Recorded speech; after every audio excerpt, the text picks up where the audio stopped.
Plaintiff Bader Al-Malki says he's 30 years old and has never touched drugs or alcohol.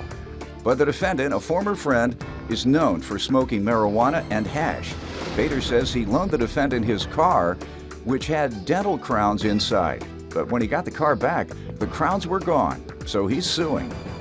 Defendant Hamad Tour says Bader is a nutcase who could use a martini. Hamad denies any allegations of drug use and insists Bader never told him that the dental crowns were in the car. He's countersuing for a refund.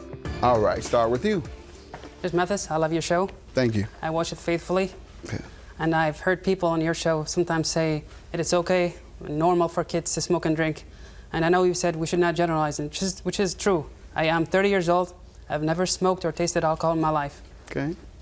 Unlike the defendant, Your Honor, he loves to party and drink, and he even admitted to smoking marijuana and hashish, Okay. which is probably the reason why we're here.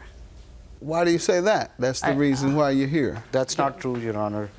You think he has failed to pay you because he's using all his money on booze and marijuana? Well, I think, Your Honor, that when he used my car with my permission, he probably did something illegal in it, and that's the reason why he threw away the crowns. Why do you say he probably did something illegal? You have a reason to believe that? We have a mutual friend, Your Honor, who went to college with us and saw me walking with Mr. Tour on campus for the first time. And he pulled me aside later in private and said, you know, this guy is dealing drugs. In fact... Dealing drugs? In fact, my friend This is totally ridiculous, Your Honor. Your Honor, in fact... This is completely untrue. In fact, Your Honor, this man told my friend in the mosque that smoking marijuana and hashish makes him feel good. So my friend from that point on stopped talking to him.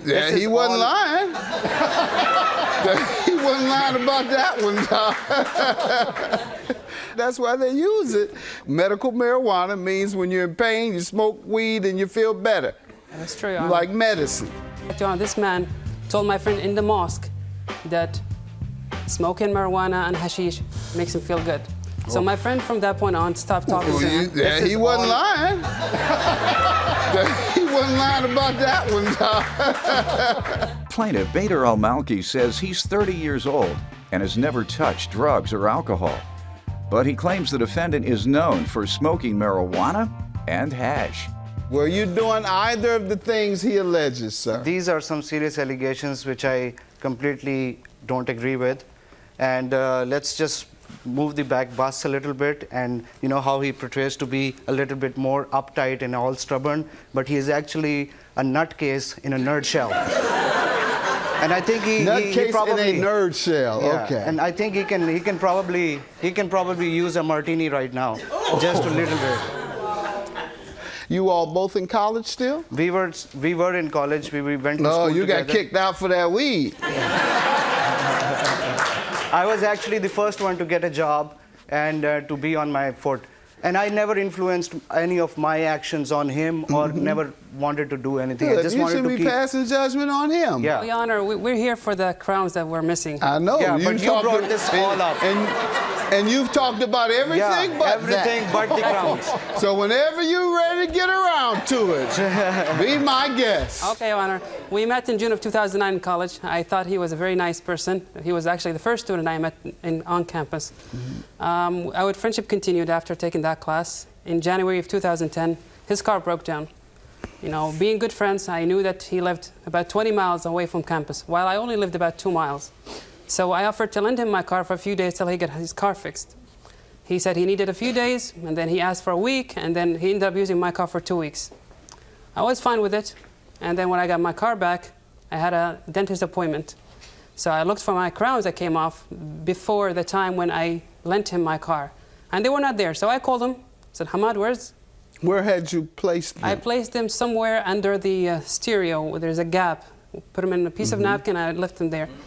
I am not a smoker, I'm not a drinker, so my car is pretty much clean. I don't have much in my car. Not clean. So he said, Your Honor, oh, I'm sorry, I threw away your crowns because I was trying to clean your car. I was like, my car was dusty all around. I was like, what kind of cleaning did you do in my car?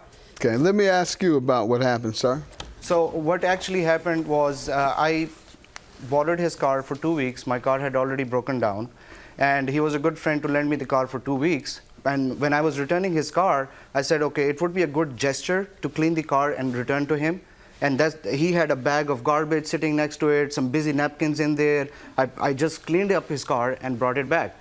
2 weeks after when I returned his car, after 2 weeks, he calls me up and says, oh, did you see any crowns in the car? He had never informed me of any crowns before he gave me the car. He should have informed me about the crowns if they were expensive or important. He can also call me after 2 weeks and tell there was $20,000, there were gold, there was silver. He can come up with anything. But the fact is, he never informed me about any valuable possessions in the car. And sir, why did you put him in napkins and leave him in the car? Well, I had a dentist appointment before I lent him the car. I didn't go to my dentist appointment because he had the car. For 4 weeks, he didn't Hold go on, to... It was not 4 weeks, Your Honor. But you remember where you left him, right? Yes, I do. And he was coming to campus, right? No, well, I didn't have any access to the... I said, Yes, was sir. he coming to campus Yes, sir. in your car? Yes. So at any point, you could have said, hey, drop my crowns off. Or my crowns are in that car. Bring them on back. Your Honor, Why didn't you do that? I didn't do that because I needed to have a car so I could go to my dentist. No, you could have gotten your crowns out, sir. If someone's keeping your car for weeks at a time and you've left something so important, you would try and get those as soon as possible. But you didn't remember they were there. It was not that I didn't remember they were there. I knew that 2 weeks was not an extended period of time to go and see my dentist. Wrapped in a napkin? I put him in a napkin because if I had the car for those 2 weeks that he had them, I would have seen my dentist. I didn't because he had the car. Yeah, you were negligent, sir. Yeah. You were negligent. And if you threw him away, you were negligent. Both of you were negligent. Your Honor, he promised me in emails that he would reimburse me for the crowns because he acknowledged he that was agreed to pay? All Yes. right. No, I didn't completely And he paid agree me to pay. $500, Your Honor. No. Let me tell you the He truth, paid me Go Your ahead, Honor. let him talk. Your Honor, what happened was, as a good friend, he lended me his car for 2 weeks. I said, okay, you helped me in the hour of my need. Now you have this incident which I am not responsible for because you never told me, but I'm going to help you out. I'm going to compensate as a good friend.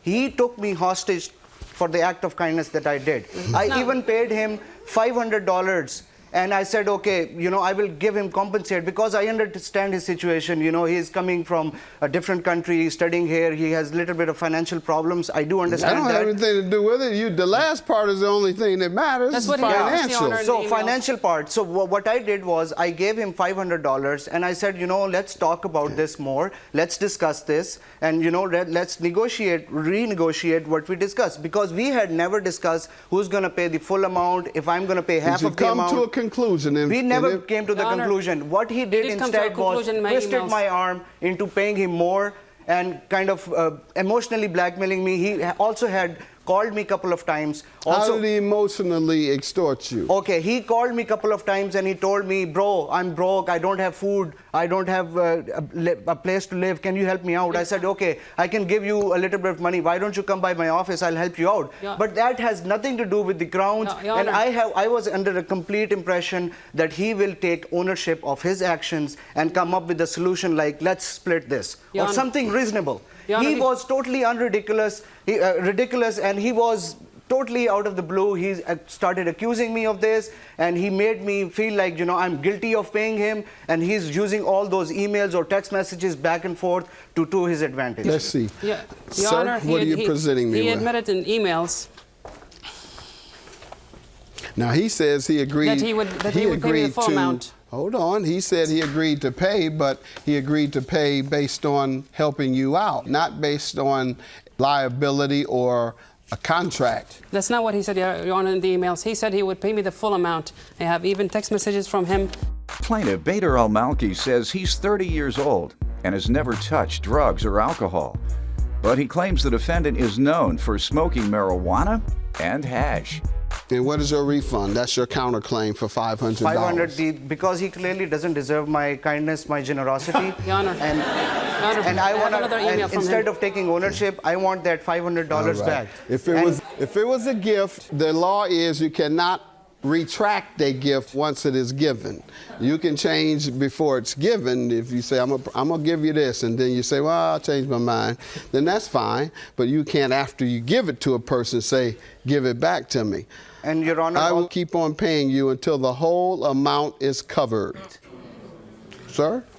I admitted that, but this was not in lieu of the whole thing. It was out of generosity, and I also on one of his emails, we have also not discussed on what is going to be the time frame.